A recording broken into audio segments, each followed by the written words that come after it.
So apparently a book collection officially counts as a library if the collection has over 1,000 books. So I want to count mine. So if each stack has roughly 19 books, and there are 1, 2, 3, 4, 37, 38 piles, 19 times 38 is 722. I'm gonna have to count them. Here we go, we're doing this. This is how I'm spending my day. I'm having to keep track so I don't lose count, but I'm at 178 so far. Just got to 300. And I had to start putting post-it notes on the stacks that I've counted so I don't count them twice. We've reached the 500 mark. I've made it to 722, so I do have more than predicted. And I still have more in other places. And I just remembered these from my old apartment. Just reached 900. My final total was 943. I am so close to having a library. So who's coming with me to the bookstore? Miss for $1, who seems like a terrible person? Oh my god, I can't say the first person that came to mind. No, say it! I guess no, I can't say it! Say it! No, I'd be out of Say it! The answer is Leo Remini!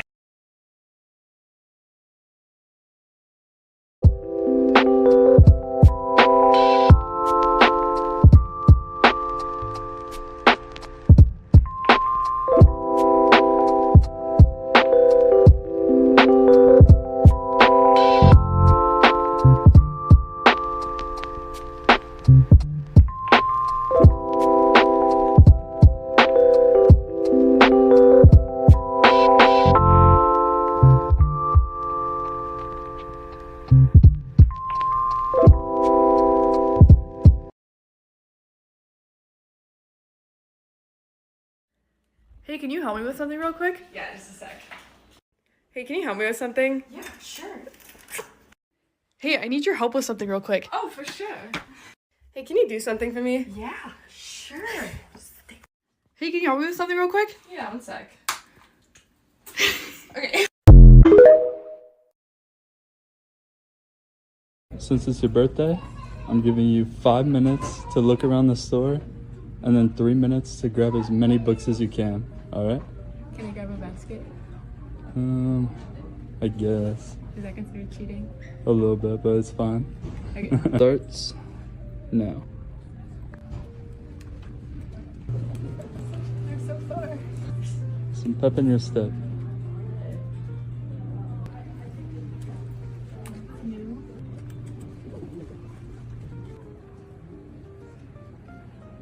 Three minutes to grab them all. Starting now. Go, go, go.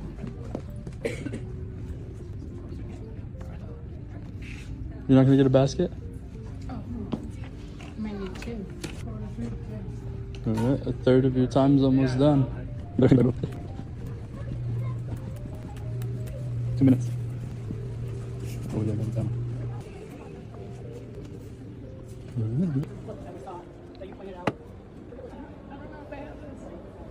It don't matter. You have 1 minute. You're panicking. I am panicking. Come on. Oh, almost lost. Get him. The whole series. You got 20 seconds. Oh. 5 seconds.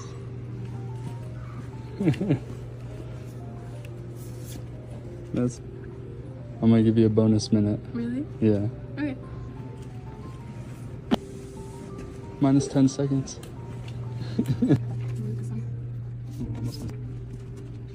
You got 30 seconds to grab them all. It's time. I'm happy with this. That's it. Yeah. There's the hall right there. Your basket's in the middle of the floor. Since it's your birthday, I'll let you pick one more book.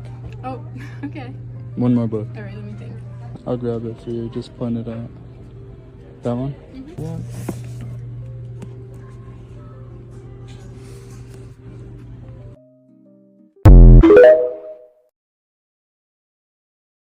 If you're trying to enter your reading girly era, these are 5 of the books that I would suggest you start with. Trying to get back into reading as an adult can kind of be a feat, so I've wrapped up some of my favorite books and the books that got me back into reading to hopefully help you. Starting off with a book that rating-wise is definitely very controversial in here. It Ends With This by Colleen Hoover is actually the book that got me back into reading. I was trying to get back into reading and I was starting with like nonfiction, Atomic Habits and stuff, and I just like wasn't itching to read at night. And honestly, starting this put me in the book girly era that I am fully in now. I honestly think anything Colleen Hoover is a really good place to start. They're so fast-paced, they happen really fast, and they're like really emotion-driven, so it's easy to get invested. This is basically about Lily, who's recently moved to Boston. She meets the love interest, Ryle, who kind of in the beginning sweeps her off her feet. It's like very much a whirlwind romance with a lot of serious topics. Very easy to get like invested in this, and I feel like this is a really good stepping stone to get into some amazing books. Staying in the Colleen Hoover vein, if you're like a mystery thriller, true crime girly, it's basically about an author named Lowen who gets a job offer to continue ghostwriting for Jeremy's wife who's fallen ill. There's a love story, there's a huge mystery, there's a huge twist at the end. I honestly couldn't anticipate it, which I was not expecting from a Colleen Hoover thriller, and I've had a lot of friends who started with this book and then started reading a lot. Next, we have my prized possession, my favorite series ever, Magnolia Parks by Jessa Hastings. These books are like Gossip Girl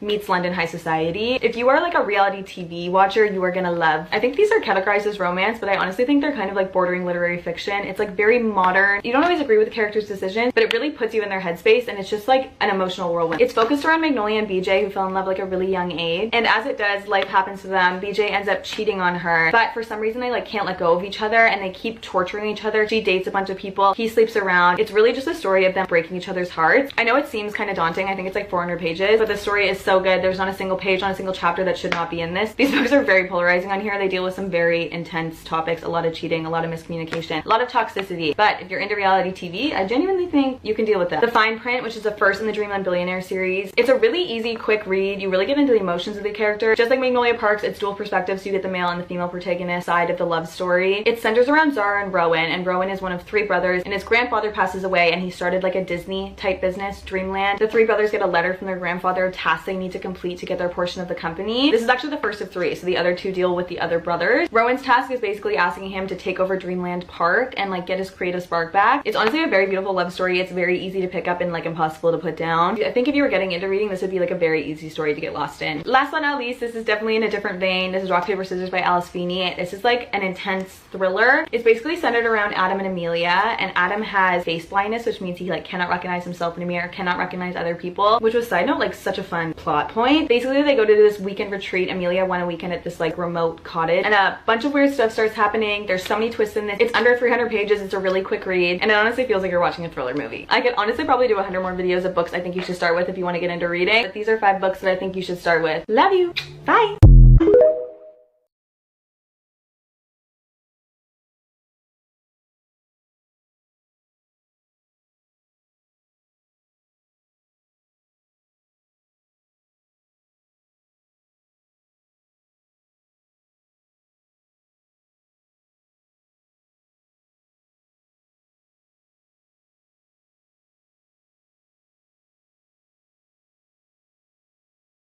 Fairy books where the fae in question do not also have washboard abs. Listen, I'm not a hater. I love a good romantasy as much as the next girl, but what I love more are eerie stories that take place in enchanted forests that feature fairy folk who are genuinely menacing, or fairy tale retellings that aren't about just the romance of it all. Here are 3 recommendations if you feel similarly. If you loved Jonathan Strange and Mr. Norrell, you should definitely read Let in the Mist by Hope Merlis. This, I believe, was a huge inspiration for that novel. Basically a comedy of manners about this town that is being just tormented by the fae folk in their village. It's slow and dark and eerie, while at the same time being written in this style that one would expect from like an Austen novel. I found it to be both spooky and enchanting.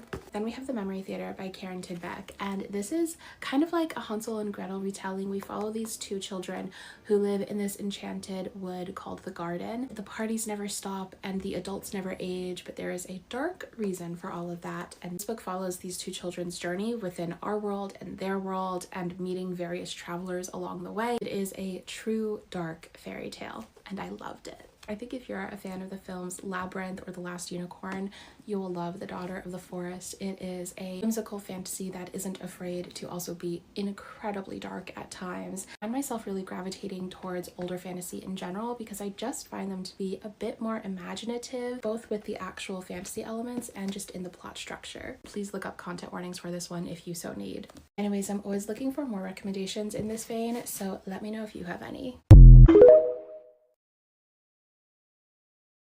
Come to Kino with me. I came to get the second book to a series I'm currently obsessed with. I'm genuinely frustrated by the amount of people who haven't read this because this might be one of my favorite books in 2026. It is Immortal Longings by Chloe Gong. I just finished the first book, so yes, a reading vlog is coming soon. You know that when I'm obsessed with something, I won't shut up about it. So yes, I will be talking about this book for the next 30 business days. I also had to go check in with The Love of My Life, which is the Book of Azrael by Amber V. Nicole. I also won't shut up about this simply because it's amazing. This edition has the sprayed edges, but I'm not a big fan of sprayed edges, so I put it back. Rose and Chains was also nearby. I will read anything that Julie Soto writes. We also found this book about a photo studio, and I'm literally a freaking photo studio owner, but I didn't get it because I'm never gonna read it. But look at how cute my mom is. In the end, I only ended up getting Violet Stings by Chloe Gong. My friend's birthday is coming up soon. She doesn't have TikTok, so she'll never see this, but she really likes my book lamp, so I ended up getting her one. This is me choosing the wrapping paper, and then we were out of the store. I love Kino. I'm a sucker for a beautiful cover on a book, so here are some books that I bought because I was initially drawn in by the beautiful cover artwork and just the vibe of the book, and then I also liked what they were about as well. The Second Chance Convenience Store by Kim Ho-yeon, The Healing Hippo of Hinodi Park by Michiko Aoyama, Advent by Gunnar Gunnarsson, and The Elsewhere Express by Samantha Soto Yambao.